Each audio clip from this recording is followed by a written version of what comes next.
most left that interview believing that nobody understood as clearly as Oppenheimer what had to be done to produce an atomic bomb. Oops.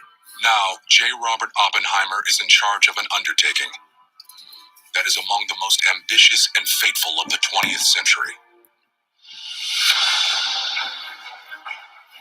But he's already years behind his rival.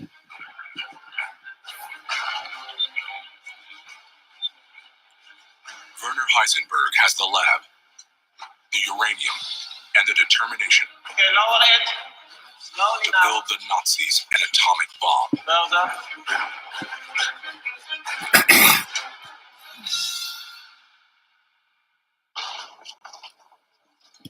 In 1942, as war spreads across Europe and the Pacific,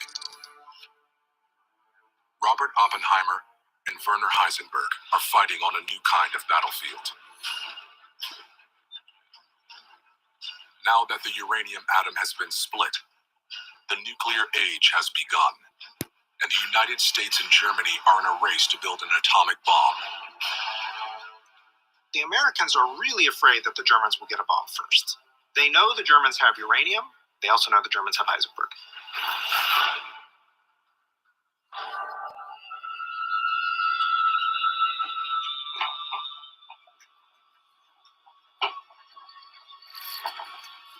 The Nazis have already captured 1,200 tons of uranium from Belgium.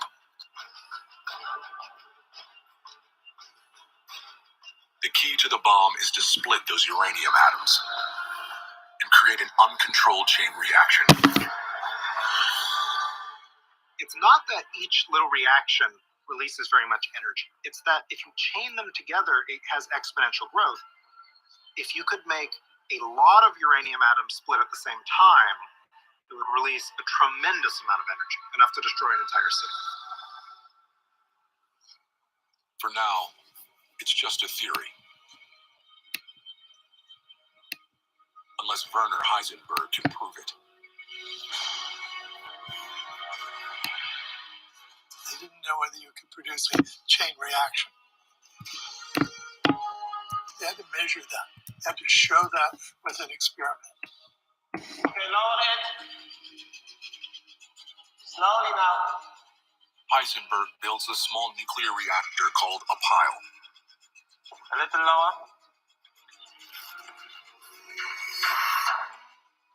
A neutron source is placed in the center, surrounded by layers of heavy water and uranium.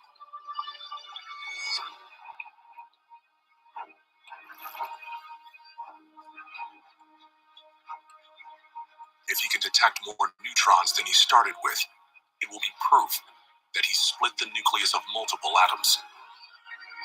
The first step in creating an atomic chain reaction. Had an excess of over 10%. But we have an excess of over 10%.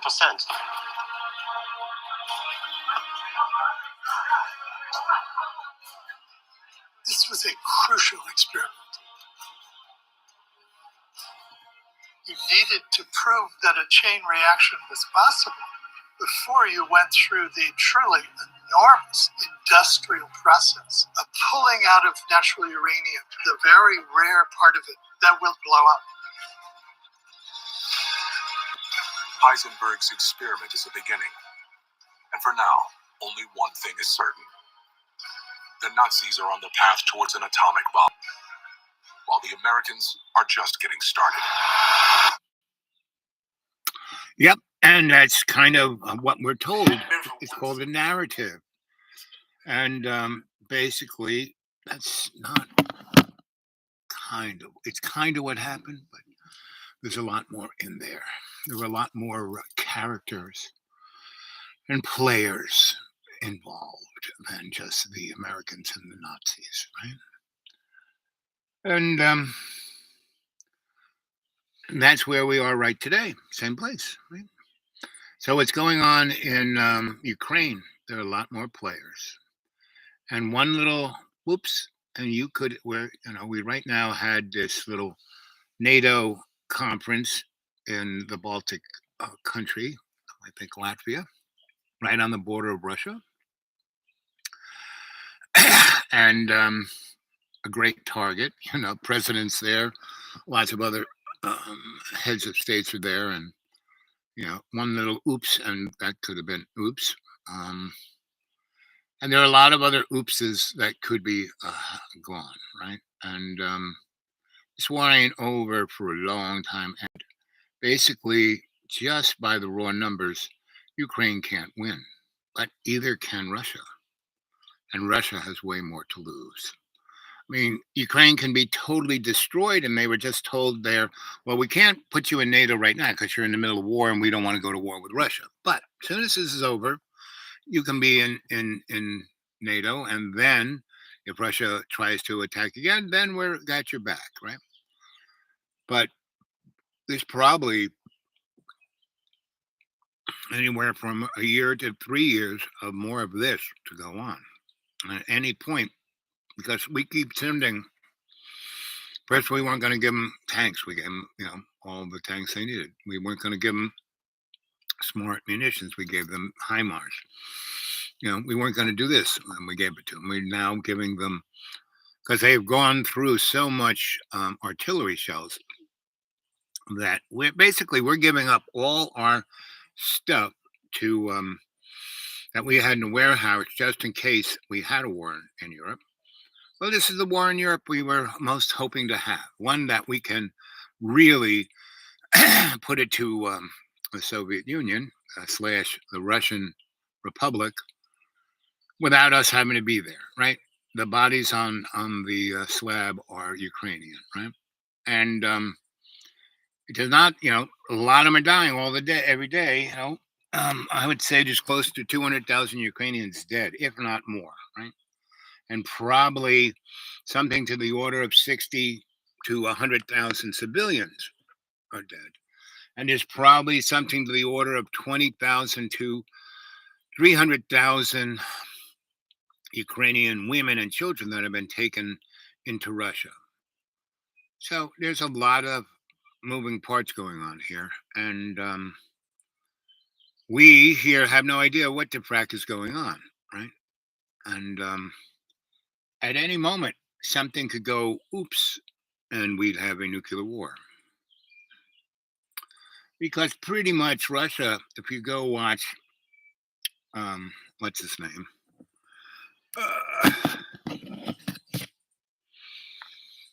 This guy. Boo.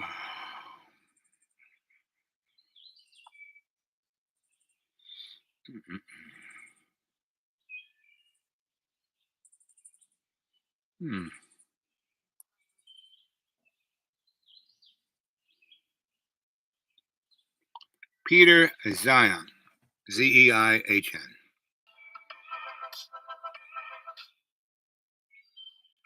into warfighting technology, for instance. Nevertheless, Lose, but wow, they are pulling out the stops to try. I think what's given me the best hope right now that the Russians can actually lose is that Defense Minister Sergei Shoigu is still in his job, and he is arguably the least competent person on the planet right now. And as long as he is there absorbing massive amounts of the Russian defense budget for his own personal riches, I have hope that the Ukrainians ultimately can turn the numbers against the Russians.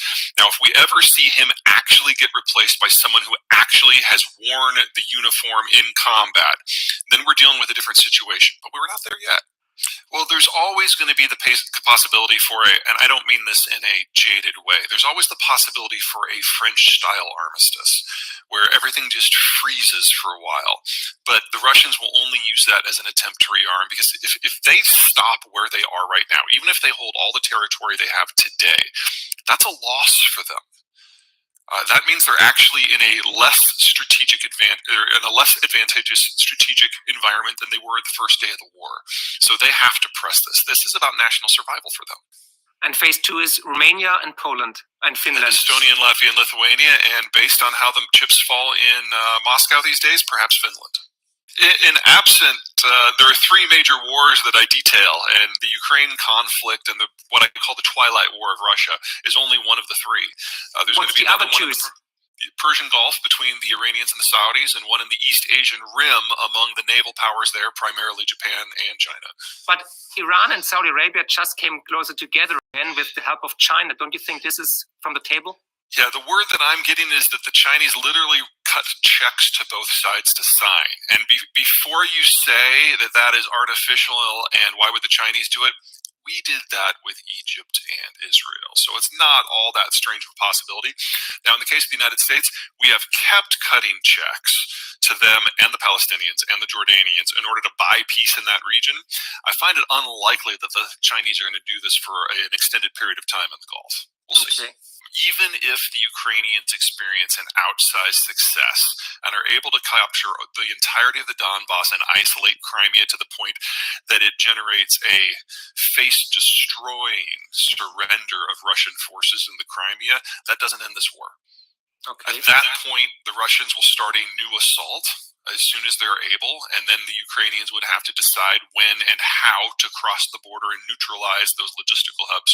Specifically, we're talking Belgorod, just north of Kharkiv, and Rostov-on-Don, which is where all the Crimean supplies and a fair amount of the Donbass supplies come in. Both of those cities would have to be removed from the equation. I was confident the war was going to happen, and I was equally confident that the Ukrainian portion of the conflict would be a walkover. And to have even the fact that that last question that, how can the Ukrainians do? The fact that we're talking about this a year on is amazing. The Ukrainians have out-surprised by every possible metric, and to be perfectly blunt, I am more than a little shocked that the Americans have stepped in as they have, and that the Europeans have stepped in as they had. Because if you look at the last 30 years of European history, and especially, no offense, German history, it's been about appeasement. Exactly. So this guy is pretty well connected, pretty well understanding what's going on, but he is skipping right over the big picture, and that is, who is the player that we're not? Who is the elephant in the room? Who is what's going on? And what that is Hail Hydra. After World War II, Nazis escape in great numbers all over the planet and go into everybody's government, especially the United States. Werner von Braun is the poster boy of this in Operation Paperclip. And the Nazis, National Socialist Party, Hail Hydra, dumped 70,000 high-level Nazis into the U.S. government. Thank you to the Dulles brothers and other people like George H. Bush's daddy, Prescott, who isn't even his daddy. The children's book, Curious George, is all about George H., right? And the man with the yellow hat was Prescott Bush. And what was going on was this laying out of the New World Order, back in, the 1920s. So, and Russia, the communists were the loyal opposition. Rothschild takes the Germans in the 19th century, 18th century, takes Marx and Engels out of German prisons, brings them to London, into the city of London, puts them in a nice house where they sit down for the rest of their life and put forth the Das Kapital, the Marxist motif, right, of Hegelian operation. And so there we are back then with what we have now, right? And you look at the United States, the Rothschilds own all the public utilities. They bought them. That was part of the sweetener when the United States left the gold standard. Rothschild got basically to back the U.S. dollar to be the petrodollar of the world, right? The currency of the world. What was the money or the capital or the thing that backed that was us, the humans in the United States. And you drive around America and you will see incorporated village, incorporated state, incorporated city, incorporate, meaning everything's a corporation. And you are the commodity. And this is getting close to who is the elephant in the room. That's not being talked about with all this stuff going on around. And if you go read H.G. Wells, right, and not his sci-fi of the latter part of the 19th century and early part of the 20th century, but you read his book called History of the World, right? The most well-read book of the 20th century, his book. Would he even know about it today? No. That's where he made his fortune, selling that book, because he published it and he sold close to 80 million copies in less than 10 years, right? More than any other book has ever, within the without, social media, without the internet. Um, and it was the most influential economic social critique of history, but we don't even talk about it today, right? Then the last thing he did before he died, he wrote a book called Things to Come, right? Let's see. Let's try this. See if this works. H.G. Wells' Things to Come. Things to Come is a 1936 movie directed by William Cameron Menzies, starring Raymond Massey, H.G. Wells, and Ralph Richardson. They kind of got it. Wrote the book. The book was turned into that movie, right?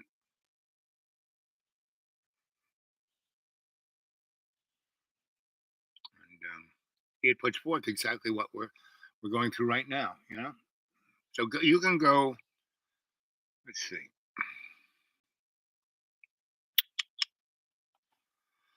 Play H.G. Wells' Things to Come movie.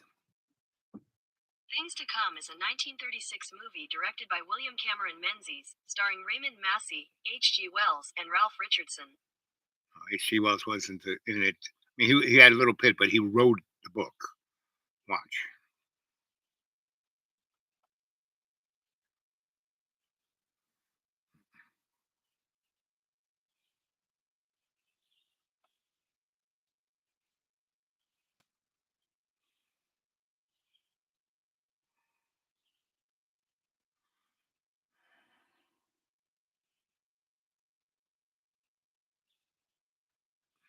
Screw you.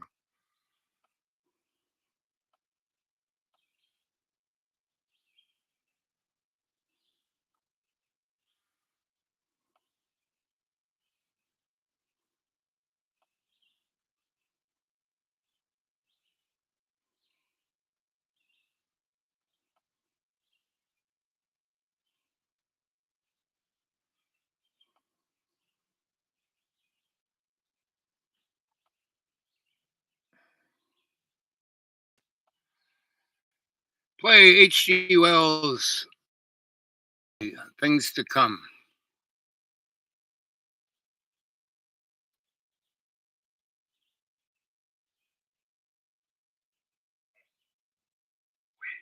Yes, both of us. It's her idea even more than it's mine.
Harding, you're early.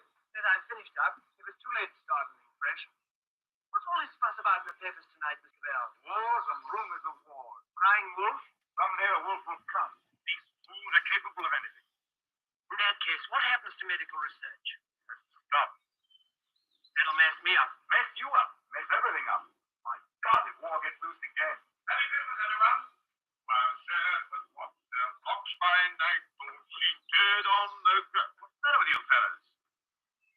Oh, that. This little upset across the water doesn't mean anything. Threatened men live long and threatened wars never occur. Another speech by him.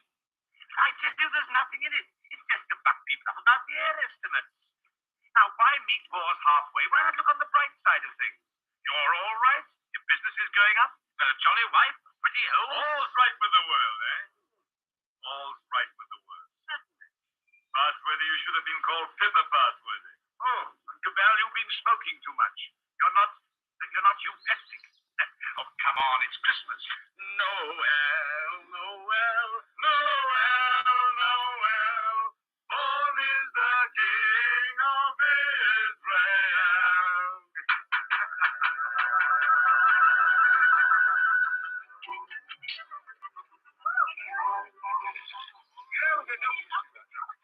Nice toys they have nowadays. Nice toys.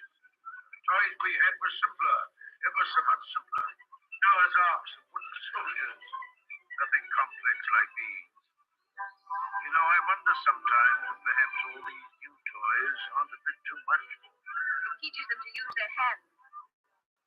I suppose their grandchildren will see before one of these. Progress. I'd like to see the wonders they'll see. Don't be too sure of progress. Oh, listen to the incurable pessimist. Wants to stop progress nowadays. War. First, there isn't going to be a war, and secondly, war doesn't stop progress. It stimulates progress. Yeah, war can be a highly stimulating thing. But you can overdo a stimulant. Oh, well, after all, I'll be exaggerating the horrors of war. Don't we rather overdo that song? After all, the last war wasn't as bad as some people make out. Didn't worry. Something great seemed to have got hold of us. Something greater still may get hold of us next time. If we don't end war, war will end us. Well, what can you do? Yeah. What can we do?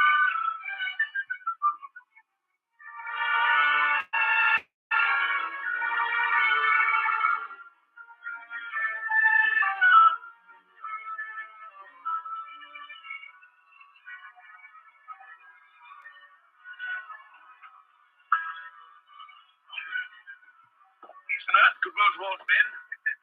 Real old-fashioned Christmas this year. Fresh little snow with a nip in the air, eh?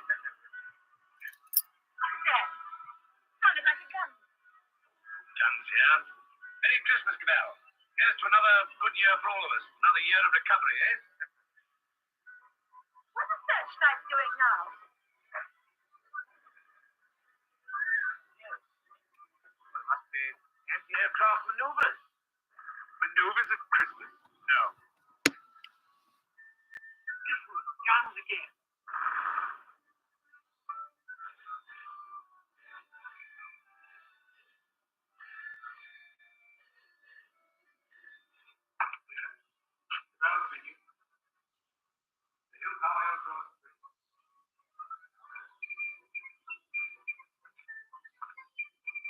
Mobilization.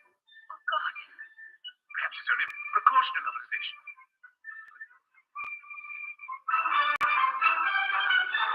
The unknown aircraft passed over Sea Beach and dropped bombs within a few hundred yards of the waterworks. They then turned seaward again. By this time, they'd been picked up with the searchlights of the battleship Dinosaur. Before they could mount out of range, she had opened upon them with her anti-aircraft gun. Unfortunately, without result. Of course, everyone says this time they'll start without any declaration of war. Oh, listen. We do not yet know the nationality of these aircraft, though of course there can be little doubt of their place of origin. But before all things, it is necessary for the country to keep calm. No doubt the losses suffered by the fleet are serious. That losses of the fleet? And it is imperative that the whole nation should at once stand to arms. Orders for a general mobilization have been issued, and the precautionary civilian organization against gas will at once be put into operation. Our instructions have just come to hand. Now, this movie was made 3 years before the invasion of Poland in 29. It's made, I think, before the Olympics or after the Olympics, maybe 38. 38. You know, the invasion to Poland, I think, was 39. So might have been 37, 38, right? But H.G. Wells wrote this book right after World War One, right? In around 1924, 5, right? And so that's kind of what all of this is, just a kind of rehash of that, right? And go watch that whole movie. It takes about 90 minutes, and it really gives a very nice, war breaks out with new and more nasty modern weapons. It brings humanity down to its knees, to the caveman, to where there's no more electricity, no more internal combustion, and no more gasoline, no more airplanes, no more nothing. Still guns, but even that is waning. And there's a group of folk who had stuck themselves down underground with some technology and waited and then came out and took over. Kind of what we're about to see in front of us.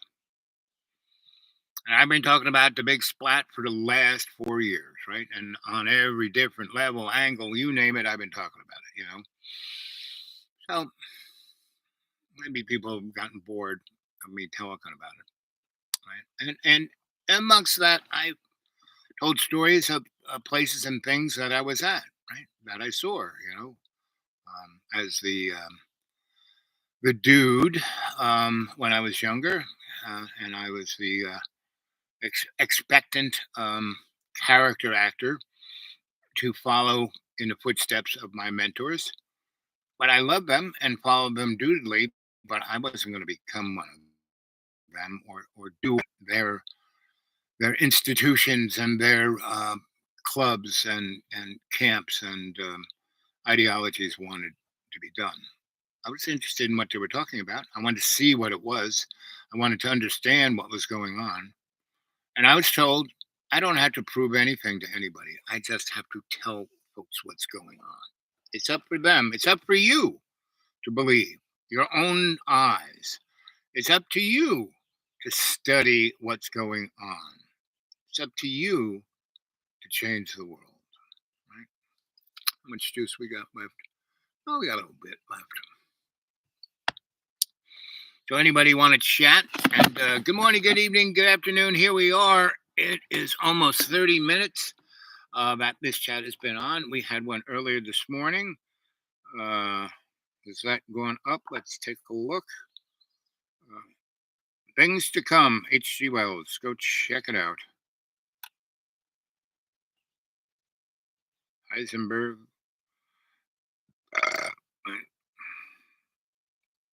The night of the world exploded. Ooh, I hate it when that happens. America's coming darkness. They have already begun their plans for these 4 cities.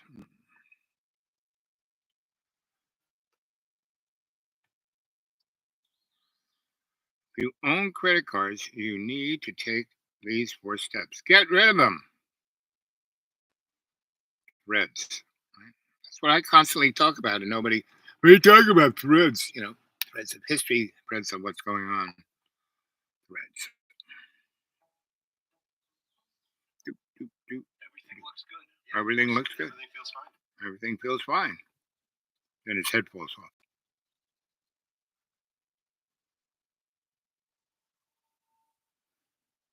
In an urban society, everything connects. Each person's needs are fed by the skills of many others.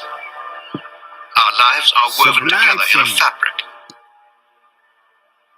But the connections that make society strong also make it vulnerable.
what to do. Just imagine living down there. Take you an hour to get to the nearest boozer. Oh, I know. But the air is lovely. You know, I love it this time of year. The spring coming on. You look, see the leaves just coming out on that bush over there?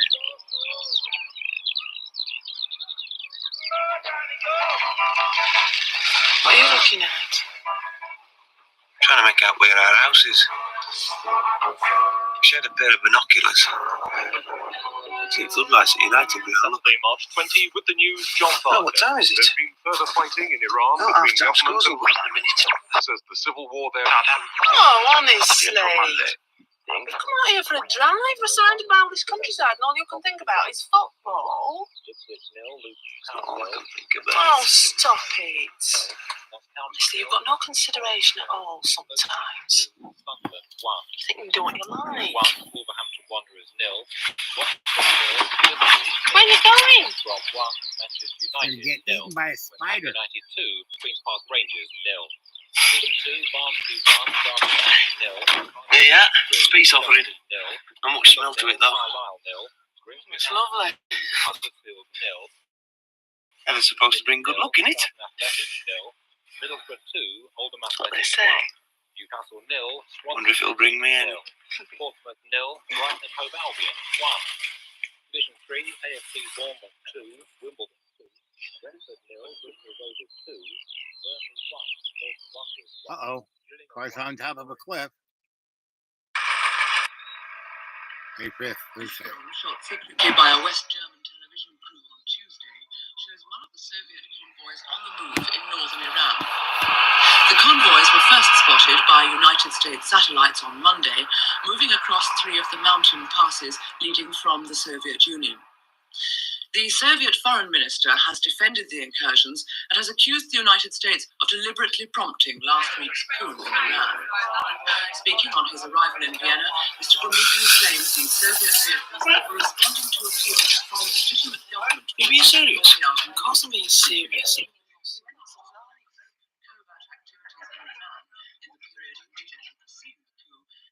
Jimmy? Are you sure? Definitely. I'm only as regular as clockwork. Anyway, what if I am? It's not the end of the world, is it? And now a look at programmes later this evening on BBC One.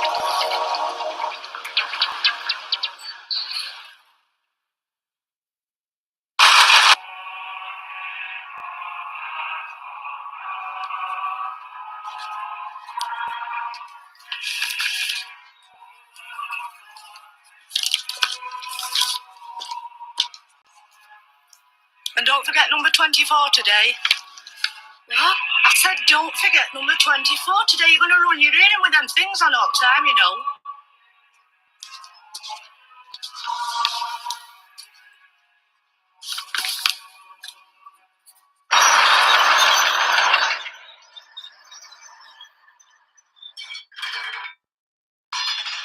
Uh-oh.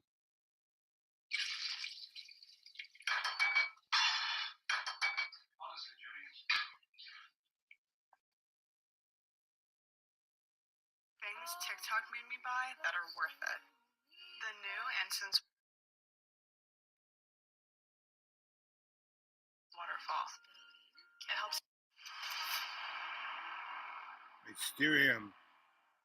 Are there locations on the moon that NASA doesn't want you to see?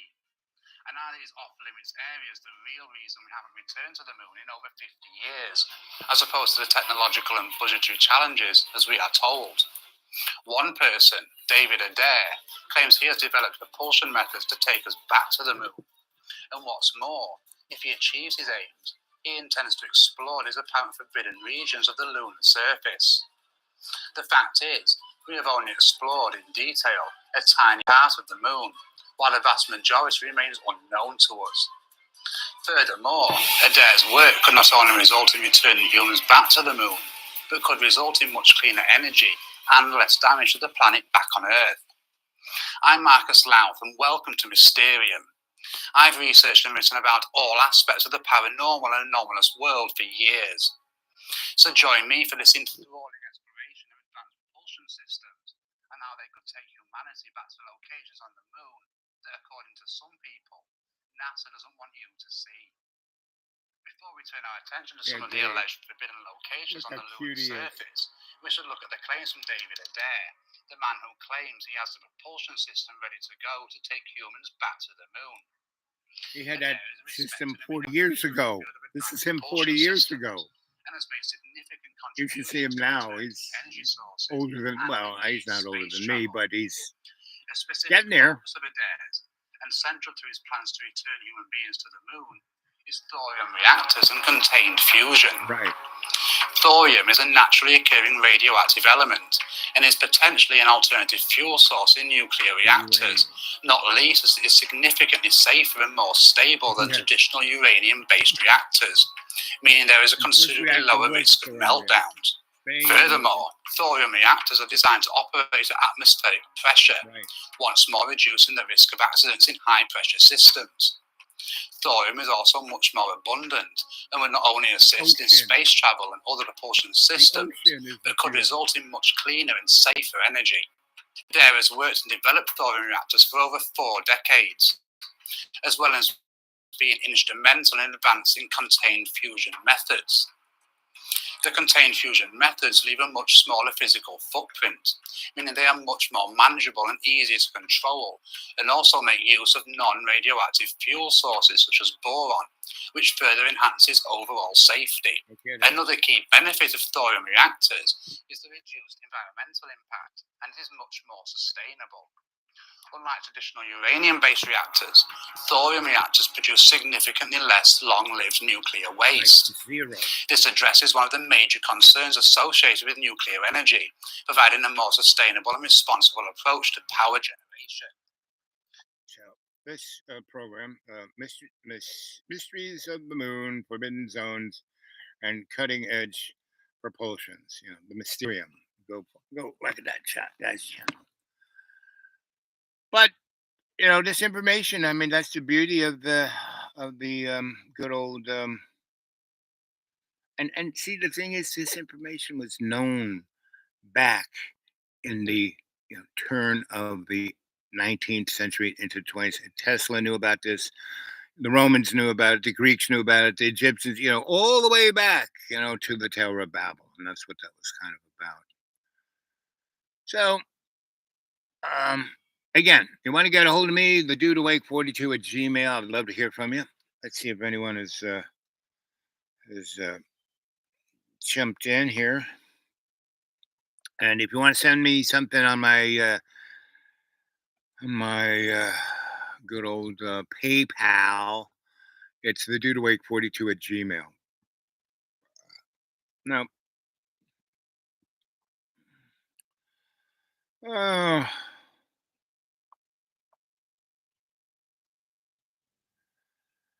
Yep. Nope. All the above. So, you guys, I hear I'm a slave to God's unconditional love, the co-creation of love. That's God. And I go through the door of Jesus Christ's unconditional forgiveness. Right? Now, I'm a chump. I'm a moron. I live.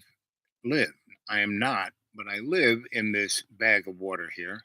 And so it does, our bodies have these chemically induced emotions. And, depending on what your diet is, what's going on in your life, blah, blah, blah, you can be easily manipulated by your environment. And that's kind of what's going on around us. So all I can say is good luck with that. Here we are at 41 minutes and 35 seconds. No one has said anything except me. I'm a so, there it is, 41. So, no one wants to say anything. So, I will. My butt is hurting, so and it's still, this is the perfect time for me to go do some chores in the deep green. I got a good 4 hours of sunlight. The sun isn't really hot. It's cool and nice. The buggy bugs haven't really come out. I got about another 2.5 hours before the buggy bugs come out. So, Okay, catch you later.